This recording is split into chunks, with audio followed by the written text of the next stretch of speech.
never rely just on paid. Always have your organic backing it up, supporting it. Organic has to always be part of your marketing channels and strategy and promotion.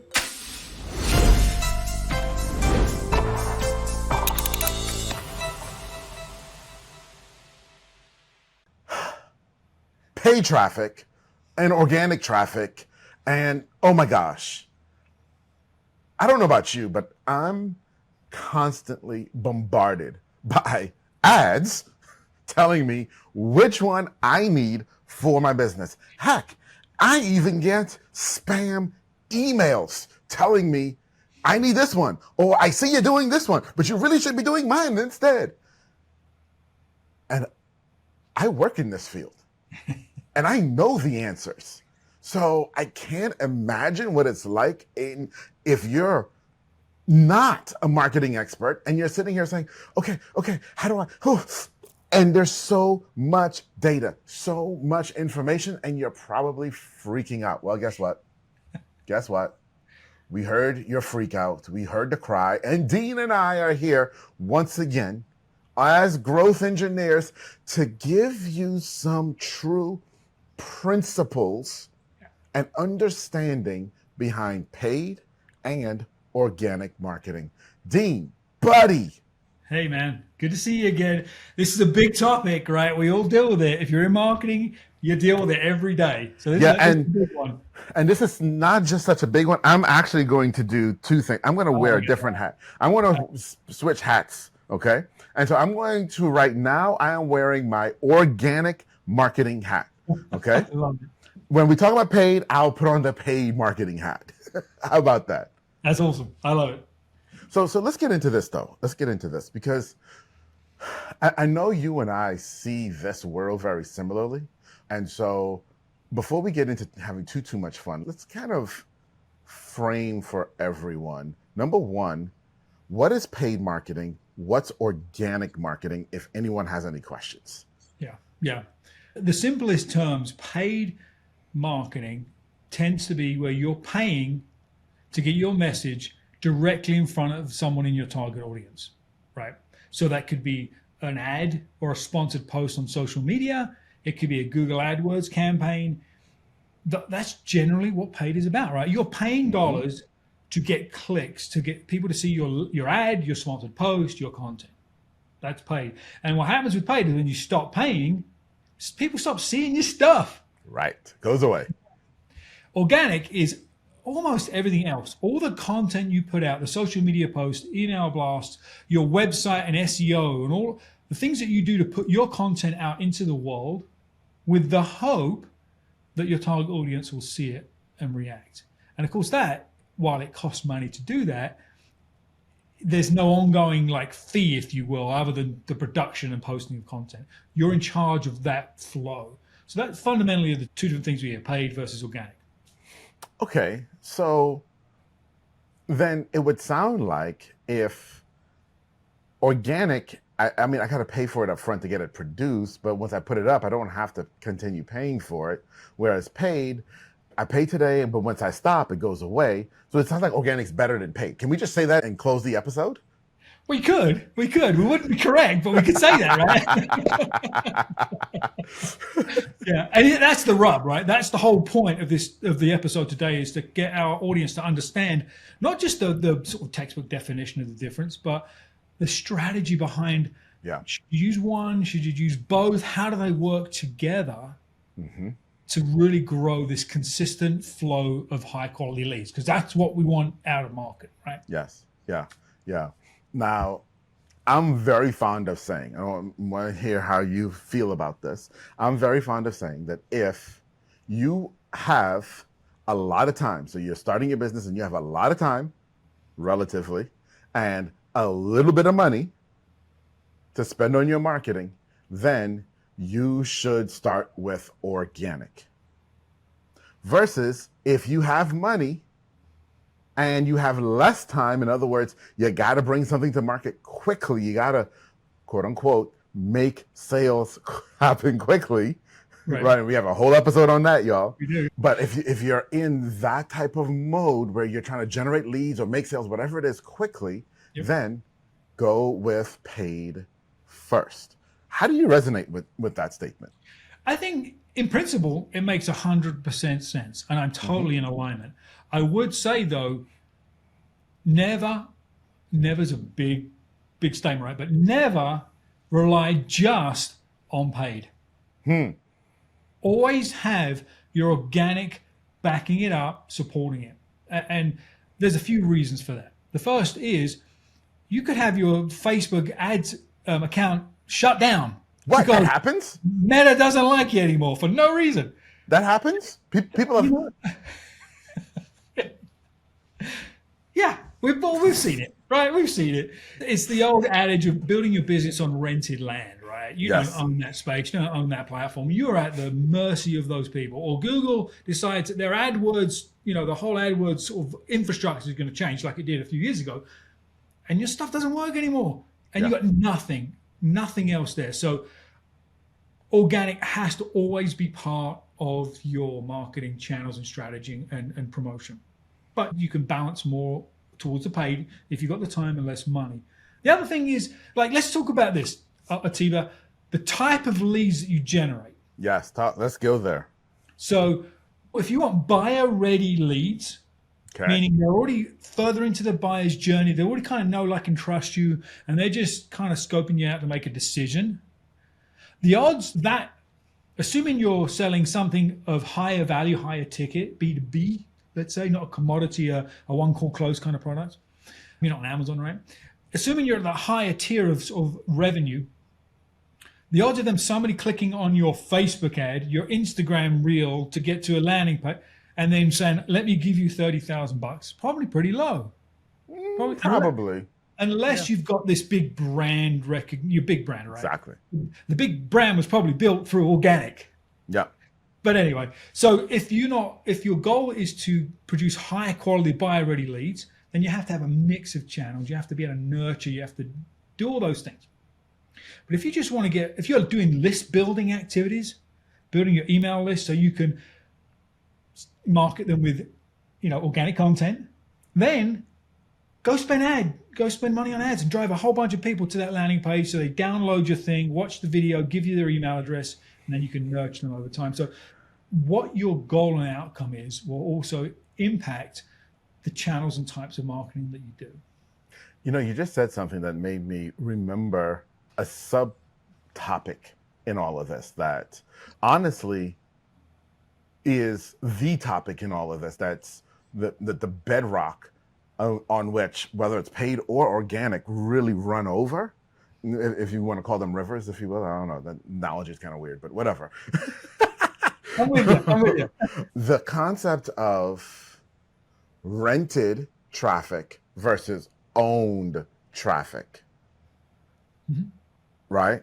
Because if you're doing paid, no matter what, you want to get to the place where it's owned traffic, because paid media is always rented traffic. In other words, they always own the data behind the traffic. You don't know who they are. You don't know why they are. And if you're going to spend that money, you want to make sure you are capturing as quickly as possible some information so that you can continue the conversation on your own. Yep. Because no one can stop you from sending an email, but they can shut down your ad account. Absolutely. So that's purpose, that's intent, right? So if we're spending money on some kind of social media paid advertising campaign, there are times and places where all we want to do is show them content, show them a philosophy, let them be exposed to who we are. And then we can run another ad against that. For those people that interacted with that ad, we show another ad, another video, right? That moves a little further into the decision-making process. And maybe that second or third interaction ad is where they say, okay, I'm going to download that thing. I'm going to raise my hand. We're going to capture that lead. Yes. But we may not even ask for that on the first ad because we've got a strategy behind that sequence. Yeah. So you're absolutely right. The goal here is my belief is they're not a lead until you've captured their information. You own that They're not a lead. They're just a suspect or whatever you want to call them. Exactly. And you're hitting on a point there that we're covering in another video as well, which is know, like, and trust, or as we call it internally, why, how, and what, right? And that journey of taking someone through the process, because no one will give you their phone number or email address unless they have some modicum of trust. Yeah. Okay. Yeah. Some modicum of trust. Let's take this outside. Of marketing and business. So I was in Maine a couple weeks ago, and a group of us go to a speakeasy. And it's about 7 of us go to the speakeasy, right? And we sit down, and there's a couple sitting at the table next to us. And we're trying to take a selfie of all 7 of us. And the lady in the couple gets up and says, "Oh, I'll take it for you." And that sparks off a conversation. Myself, 2 people in our group, plus her and the guy she was with, have a conversation for over an hour. Okay? And we talk about all sorts of stuff. And then she says, "Why are y'all all together?" And we were together for an event. And she's like, "Oh, I would love to learn about that." And he said, "Well, we got replays of the event." She said, "Oh, is there any way I can get the replays?" He said, "Yeah, we can help you with that." Right? Mm-hmm. And I said to her, I said, "Just, give me your email address and I'll email you and we can, set this up so you can get the replays." And she just looked at me and she said, "Are you a scammer?" And in that moment, I realized, even though, and this is instructive now, because so very often we feel like we've done enough to build know, like, and trust so that someone will give us their contact information. We spent an hour with her plus, and she didn't trust us enough. Why? Because, well, half of us were drunk.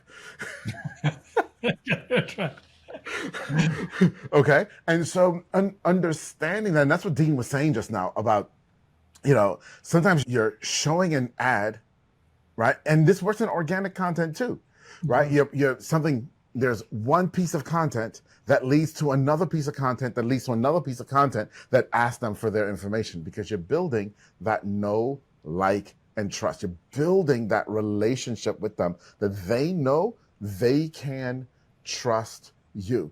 Now, on the ad side, that process is called retargeting, if you've heard that term. That's the retargeting process. Yeah. Taking people through those stages. Right. That's awesome. Yeah, that's a great example. And at the end, that call to action, that CTA, you ask that lady, give me your email address. In an ad, right, the question would probably be rephrased like, if you want this thing, give me your email address. Give me your email address. So the benefit is they're going to lean in. They want the thing. They know they're going to have to give you it.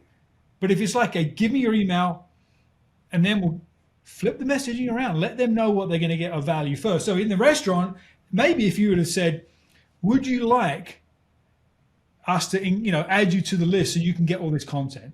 Yeah, she knows the next question is email. Right.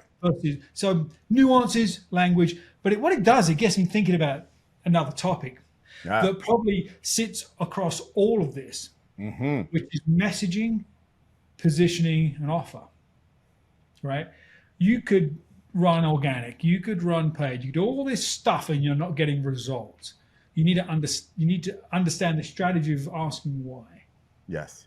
So let's assume we understand your target audience and you've got that piece dialed in, but it's still not working. The reality is it's probably what? It's probably your messaging, your offer, how you position it.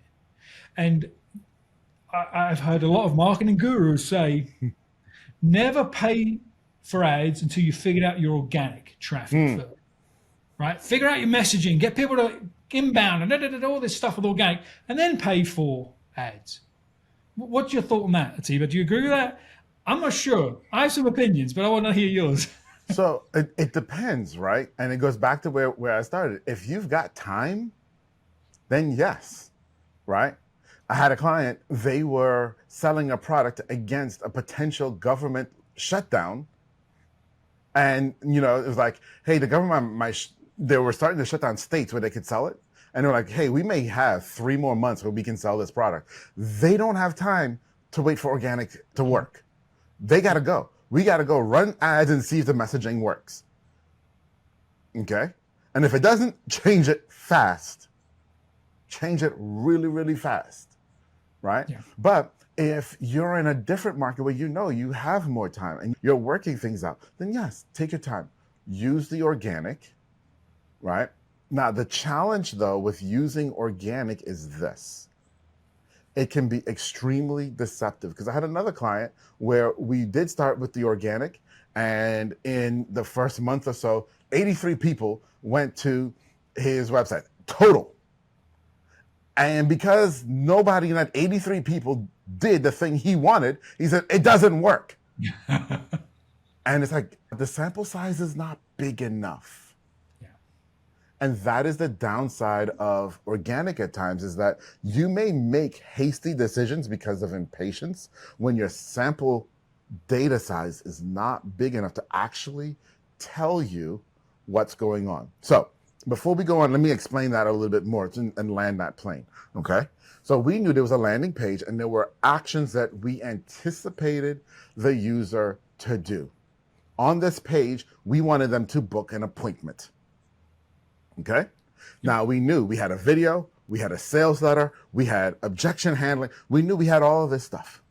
And then there were buttons that could take them down to the appointment. So number one, we wanted to know, did anybody click the button?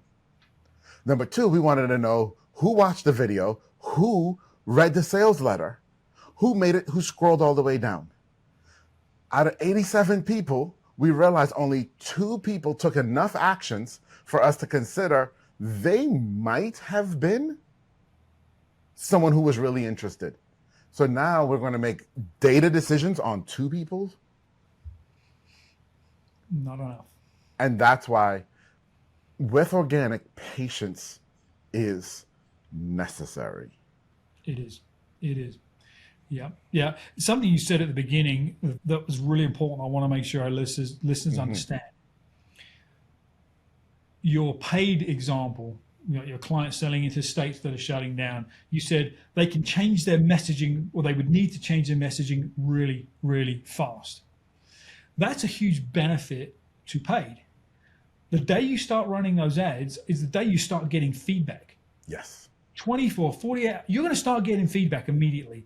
Good or bad, you're going to know, is this thing working? Is it? And you can make those adjustments very quickly on the fly. But organic, generally speaking, it's going to take weeks or sometimes even months on the nature of the organic, right? If you're just focusing on website SEO, 3-6 months, more maybe. So one of the things I encourage clients to do is take a very small piece of their organic budget and run some ads.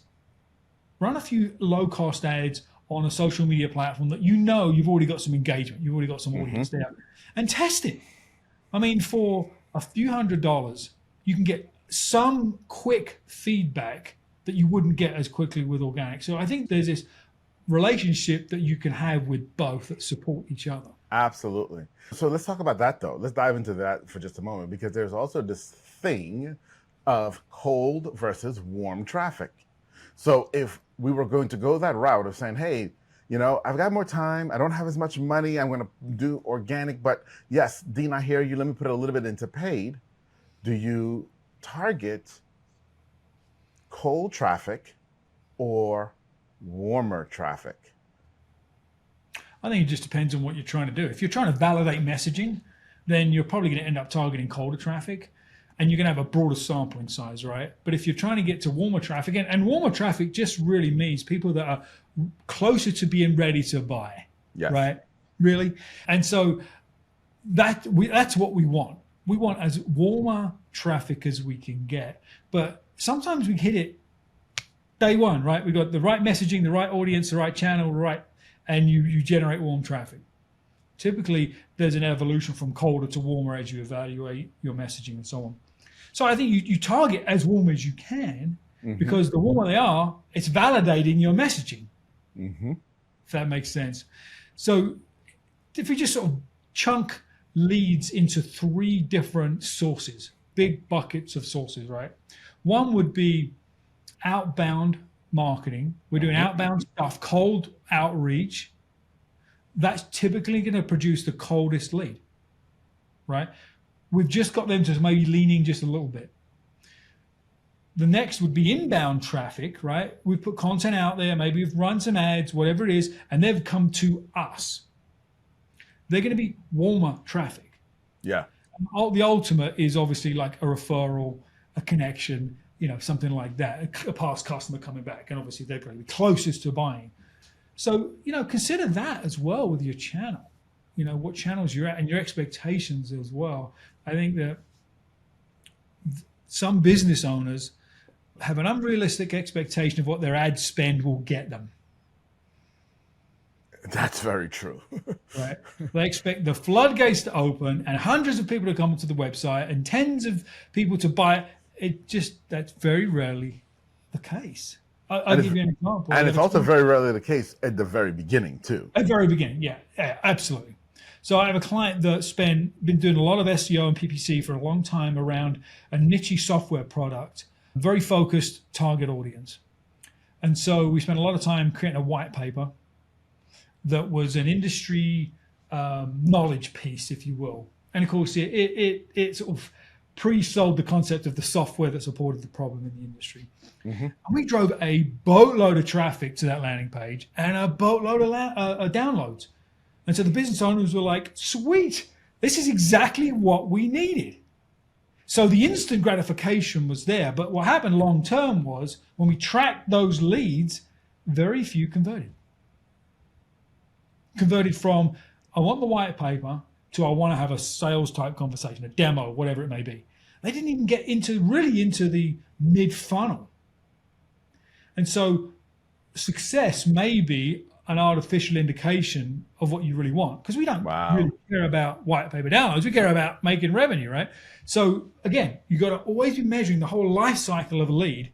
Yes. And attribution, right? Find the people that are buying your stuff and trace them back to the intersection points of your brand. How do they find you first? Where do they connect? Where do they raise their hand? If you're scoring leads, you can use lead scoring mechanisms for doing that and dissect it. You might be surprised your true lead sources and what's producing quality versus just quantity. Yeah. So Dean, that's such a great point as we bring this all together is, understanding that paid and organic, right? And I'm putting on my paid hat, y'all. Paid and organic have their place in your business.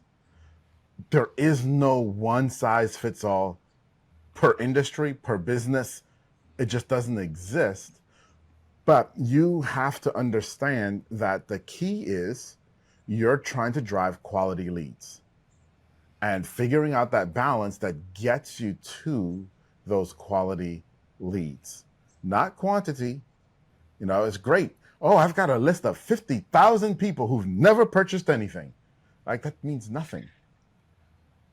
That means absolutely nothing, right? But the quality leads.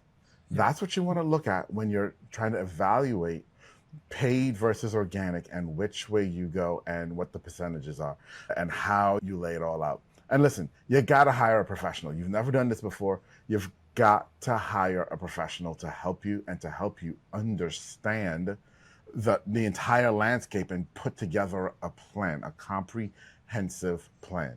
Okay. Yep. So as always, he's Dean and I'm Atiba, and we're the Growth Engineers. My friends, we'll see you next week. See you next time. Bye-bye.